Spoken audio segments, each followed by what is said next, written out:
Hello, Ray Phoenix here. Welcome to Let's Play Mega Man 3 Part 1. Mega Man 3 is by far the pinnacle of the Mega Man games on the NES. It's the third installment in the series, and it's about time the series is finally perfected. It's been most of the flaws that were in Mega Man's 1 and 2 are gone from this game. The game is way more consistent than Mega Man's 1 and 2. They really figure out how to work the logic, the physics logic, and everything that works well in a game. This pretty much works well in Mega Man 3. Mega Man 3 is the ideal Mega Man game. Where in this game, we're introduced to a new special move. Well, not really special move, it's a new regular move now that Mega Man can do now, where you can slide. If you press the down arrow on the D-pad and press the jump button, Mega Man can now slide, which is really handy for getting past enemies and getting through some crevices and things like that.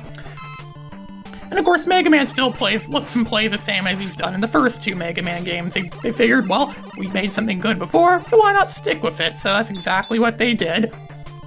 The first Robot Master going after his Top Man. The story to this game is actually a little more elaborate than the story of the first two games. This time around, Dr. Wily is back and he's supposedly good again. And he's helping Dr. Light build a new robot, a new peacekeeping robot. And at the same time, this mysterious new robot called Breakman keeps showing up. He's causing havoc all over the world, and he has his army of evil Robot Masters they have to fight against.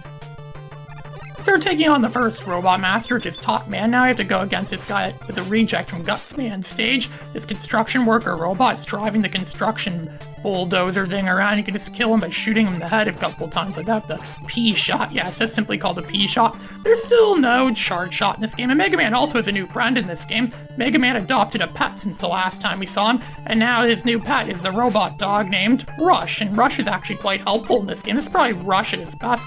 Rush debuted in this game. This is by far the best we'll ever see of Rush in any Mega Man game ever. They still have the familiar mech tools again too, or hard hats as other people call them. They're a little more aggressive in this game because they can shoot out free shots like that. They can do a lot more than just simply sit there and just shoot at you. They can actually, some of them, I'm not sure if they do it in this game. I don't see in the later games actually get up and walk around and do more stuff because they don't want to be the Goombas of Mario pretty much. This is Top Man stage, of course. This level's going to be obviously catered towards people that are fans of tops, right? Those swirly, spirally, hypnotic things called top. And for some more strange, random reason, they just randomly throw a cat that throws yarn balls at us in there. I think it shoots out, I don't even know what those things are. They look like shrimps almost, those little shrimpy things that just come out and jump at us. And of course there's spikes. Mega Man is still weak to spikes. He's been in pretty much every game ever. So by this point in time, the Mega Man series is well established as being what it is. And this game pretty much sets the standards for what the remainder of the NES Mega Man games are going to be. Even though the Super NES was out by the time this game came out, the people at Capcom, they still preferred to release the Mega Man games on the original NES. Well, I guess it's 1990. Not very many people have had SNES back then, so I guess it makes sense on their part. But the next three Mega Man games are going to be all on the NES. So Capcom really liked making Mega Man games for the NES. Which the NES is a pretty good system. It's the first gaming system I ever owned. I never actually owned any Mega Man games on the original NES. But it was a pretty good system. Mega Man was a big part of what made the system really good. So here's Top Man, as you can see here. He's actually one of the more harder Robot Masters in the game. But his weakness isn't really that effective against him, so I'm taking him on first because, well, we gotta start with someone first, right? Top Man, he's kind of like the Cut Man of this game. He's kind of weak. Well, he's not exactly weak, but he actually is quite strong, quite durable, actually. But he can still be beaten easy if you have the right techniques down, which involve simple. Just don't get hit. Jump over him, and then dodge and twirl. And he twirls around and throws spinning tops. He keeps doing the same pattern over and over again. It's really easy to memorize after a while.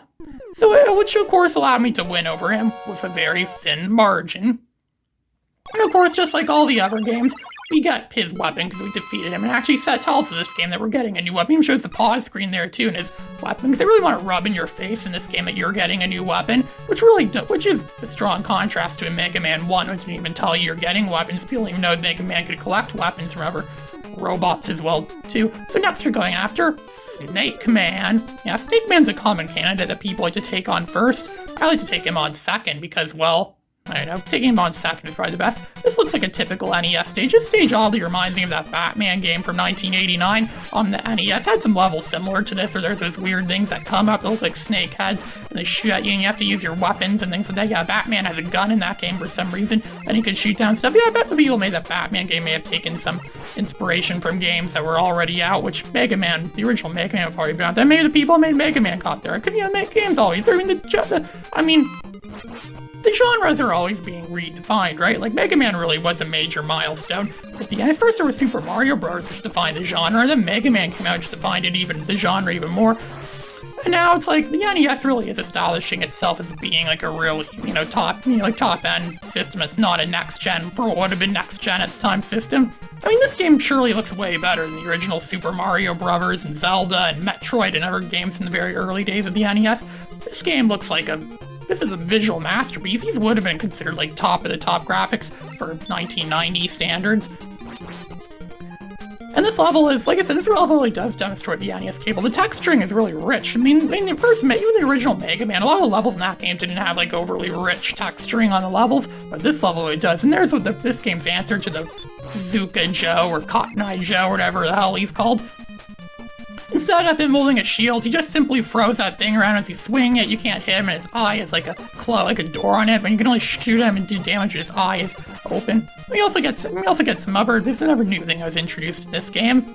Yeah, random things that could give us new random stuff. We just got a 1-up there. Thank you again. Thank you, game, for giving us a 1-up. Shows this game really cares about what we want and knows that 1-ups are really important in this game, so we're going to be getting killed a lot in this game. This is a very challenging game. A lot of people consider this to be the last Mega Man game that actually posed a real serious challenge to gamers.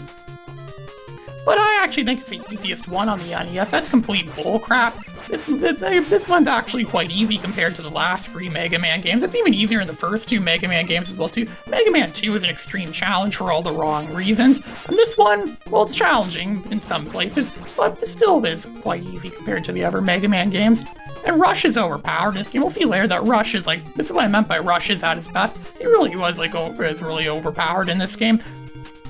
And we'll see later when we get the Rush Jet, and allows us to pretty much fly anywhere and do anything in the game, making the game fully, like you could go pretty much wherever you'd want to go then without barely any limitations. Plus there's spikes there, of course. Mega Man can never get past spikes. And on the ladders, they put that thing from Doki Doki Panic on the ladders. Later we'll get a weapon that could easily kill them off, but right now we don't have any other weapons other than Top Man's weapon, which isn't really a very useful weapon. Top Man's weapon kind of sucks. It's only useful against robot masters or bosses that have that as their weakness. For the most part, Top Man's weapon is kind of useless. This is where we start. This is also the game where we start to see useless robot master weapons. I guess they learned from Mega Man 2 and they had weapons that were way too overpowered. They thought, we better dumb down on the weapons. We better dumb down on special weapons, give them special weapons that aren't overly powerful. That's exactly what they do in this game. Unfortunately, the remaining Mega Man games are going to be like that. They don't have very many weapons there. We're never going to see the likes of the Metal Blade again, or the Quick Boomerang, or stuff like that again. Those are all gone and just merely memories from Mega Man 2. So since Top Man's weapon is useless against Snake Man, we're going to try to fight Snake Man for a standard weapon again, which Snake Man's not actually that hard of a boss. Sure, he doesn't do a lot of damage if he collides with you, but he could be defeated easily just by spamming a regular plasma shots or Mega Buster at him. Look at that, I already got more than half of his health down already. He's actually not... His attack pattern is very predictable. If his attack pattern is more elaborate, he probably could destroy us.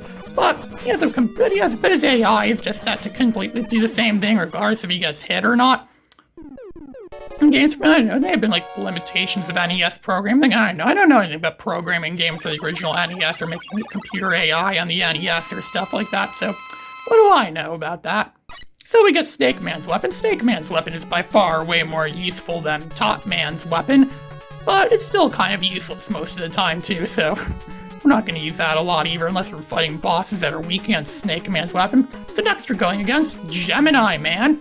The robot masters of the game are still somewhat imaginative. I mean, we went against Top Man, and then we went against Snake Man, now we're going against Gemini Man. They're still quite imaginative. They haven't run out of ideas for robot masters yet, and keeping in the tradition that pretty much every Mega Man game has a different cast of robot masters, a different cast of robots and evil robots that Mega Man's gonna have to battle against, go for their levels, and then at the end he has to fight against them and get their weapons and use them against other ones. I have no idea where in the world this is supposed to be. It looks like some sort of, almost looks like an icy moon of some planet, or something like that, or some ice palace at nighttime or something. I don't know. It's probably some ice palace or something like that at nighttime. This is probably the closest we get to there being an Ice Fiend level in this game. There aren't any Ice Fiend levels in this game, but this is probably the closest we'll get to that. They keep shooting those flaming things at us, and there's penguins. There's gonna be a lot of penguins in this level. It's evil killer penguins. Whoever fought penguins could be so aggressive. And there's those things, I don't know what you call those things that look like they belong in a paint factory or something, that they keep plopping like at us and keep burning the ground around us. Oh look, I think good things can happen. We're gonna come across, yeah look, it's Breakman, one of the main villains of this game. Well, he is the main villain of this game, pretty much, so we think as of right now. We just took Mega Man's sprite and changed a few things and made him Breakman. Just use Mega Man's sprite again. He kind of does have a vague resemblance to Mega Man. I wonder if he's related to Mega Man at all. Could Breakman possibly be related to Mega Man? Possibly a forgotten ancestor or something like that? I don't know. I don't know what will become of Breakman. I don't remember what happens after this, so we'll have to see what becomes of Breakman. But I'm sure we'll defeat him at the end. You know, Mega Man always defeats the enemies at the end. I mean, it's good to have more than one villain, right? I mean, Batman has multiple different villains. Spider-Man has a lot of different villains. But again, when you have a lot of different villains, that's actually kind of a bad thing too. It means you make a lot of enemies, which isn't always a good thing either. No wonder why the Avengers have so many enemies. Probably because they cause a lot of enemies or cause a lot of trouble, which is not surprising at all, considering the fact they always seem to destroy cities and end up causing more damage than they prevent in the end. They cause trillions of dollars in destruction. In pretty much every movie of theirs. If only Mega Man was in the Avengers, he would know what to do. He would just blast the enemy with his arm cannon and it would be done. Mega Man would make an awesome Avenger. He'd make an awesome superhero. Actually, that is a lot better than most of them. But most people don't know who Mega Man is. They'd probably guess he was some kind of superhero or something like that. Oh, is he one of those superheroes from those comics you read, or from those new Marvel movies that they keep throwing in our faces 4 or more times a year or something? Well, no, Mega Man's not from Marvel, but he did fight against Marvel characters once in Marvel vs. Capcom. I'm pretty sure Mega Man was in Marvel vs. Capcom. I haven't played those Marvel vs. Capcom games in a long time. I actually made a video of myself playing one of them on the arcade years back when I still got to go to my favorite arcade, which is sadly gone now. Mostly because arcades are, a declining thing nowadays. Mega Man was never an arcade game originally. But he did eventually get an arcade game called Mega Man The Power Battle, which had a sequel called Mega Man 2 The Power Fighters. Yeah, Mega Man did get some arcade games. They were unlockable in the Mega Man Anniversary Collection as bonus content. So you picked up an E-Tank, as you see there. The E-Tanks are back in this game too, and thankfully, unlike Mega Man 2, we could hold up to 9 E-Tanks in this game. Not just 4 like we could in Mega Man 2. But when you game over in this game, you still keep your E-Tanks. You don't lose them like you did in Mega Man 2 when you game over, so that's really nice. It's really nice this game does stuff like that. Mega Man 3 is a lot more forgiving than Mega Man 2. Some people would say, yeah, it's because gamers nowadays are becoming more and more of a wuss. I wonder why so many modern gamers are wussies and why so many modern games in general are so dang easy. I find this game to be pretty easy. Maybe I'm better than most modern gamers, but I would never know because I don't play very many modern games. I never compete against modern gamers. I'm not really that competitive as a gamer. I wish I could, though. Actually, I've considered enabling play on some of these emulators and actually playing against other people, actually like going against her. I'd like to do that in a game like Twisted Metal, maybe, or something like that. Go against some of those people that watch me in my live streams, play through Twisted Metal. Yeah, people in my live streams have been craving more Twisted Metal for me, but I will do that on the day before Christmas Eve when I'm going to be playing my Christmas live stream in the Supremo Life server, and I'm going to be playing through all 4, well, the first 4 Twisted Metals in the PS1. Yeah, it sounds like a real Christmas marathon. So there, we defeated Gemini Man. We got another crappy weapon, the Gemini laser. It's slow, it doesn't really do much, and it's kind of useless most of the time too. This is Ray Phoenix, signing out.